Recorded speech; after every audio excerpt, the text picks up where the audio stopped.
Aloha New Hope volunteers, Pastor Gavin here. Thank you for joining me on this Shofar newsletter. I really appreciate you guys taking the time out to watch these videos. Last week, we talked about unforgiveness, we talked about bitterness, and we talked about how that can sometimes quench the power of the Holy Spirit in your life. This week, I want to talk about spiritual authority. And not authority in how we submit ourselves to spiritual authority, but the spiritual authority that we carry. Over the last few weeks, as we've been reading in our soap, we've been going through the book of Luke. If you remember in Luke 4, when the devil was tempted Jesus, he had taken Jesus to this high mountain and showed him the kingdoms of the world in an instant. And he told Jesus, all of this has been delivered unto me, and I can give it to who I want. It made me think, how did the devil come into possession of all of these things? I went back and I looked in Genesis 1. God had given dominion or rule to Adam. And he had bestowed upon Adam the authority over all living things. As we know, Adam relinquished that authority. And he did it when God asked him, what did you do? And he says, well, it was my wife. You know, we've done that before, you know, and sometimes we relinquish our authority in the same way. God reestablished that authority again with Noah in Genesis 8 and 9. And he had bestowed that authority on Noah. But what happened between that time in Genesis and the time in the Gospels? What happened was man willingly relinquished that authority to Satan. You know, I'm going to tell you a story, and it's just a story about my white truck. And let's say I were to give my white truck to Pastor Kyle. And Pastor Kyle, if you're watching, I'm not actually giving you my truck. It's just a story. But let's say I gave this truck to Pastor Kyle. I signed the title, hand it over to him. That week, Pastor Kyle decides that he's going to get a fresh coat of paint to my truck. He's going to put these giant spinning rims on it. And he comes bouncing into the parking lot the next weekend. The bed of the truck starts tipping back with its hydraulics and the music is pounding, and I run up to the truck and I knock on the window. Pastor Kyle, Pastor Kyle.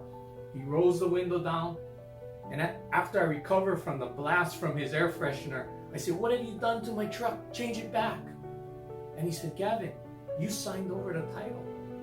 I have the legal authority to do anything I want to this truck. It's mine now.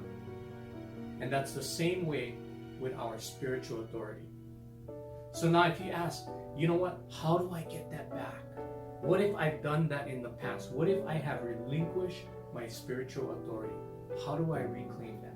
I will tell you, first of all, we need to acknowledge the Lord's sovereignty. That's something that, I tell you what, I've done that weekly. Sometimes I do that daily. You know, our saying yes to Jesus doesn't end when we raise our hand and we take a yes packet. That continues on. Continually saying yes to Jesus. What is the second thing we do? We take a little bit of faith and we apply that faith. It doesn't have to be large. It just has to be small. Like a mustard seed. But that mustard seed has to be planted in the ground. And it has to be nurtured and watered and cared for. And then it sprouts. And our job is still not over. We need to apply perseverance and endurance and continue to water and continue to fertilize, and then it grows up into a large tree. Finally, we have to go to the Lord in prayer. Our prayer life is our relationship with Jesus. I found that the times that I've struggled, the times where I felt attacked, was when my prayer life was thin. When I had a robust prayer life, my walk with Jesus was also robust. So in this season, let's re-acknowledge the Lord's sovereignty. Let's take the faith that we have and let's nurture that faith. Let's apply some perseverance and some endurance. And let's spend time in prayer. In fact, you can join us this coming Saturday, 1 to 4 p.m. on Zoom. And if you go to enewhope.org/events, you'll see a link in there to our corporate prayer event. And you can join us on Zoom. There's also a password. You can come for the whole time, or you just can come for a little while. You can pray if you want, or you can just come and listen and come in agreement.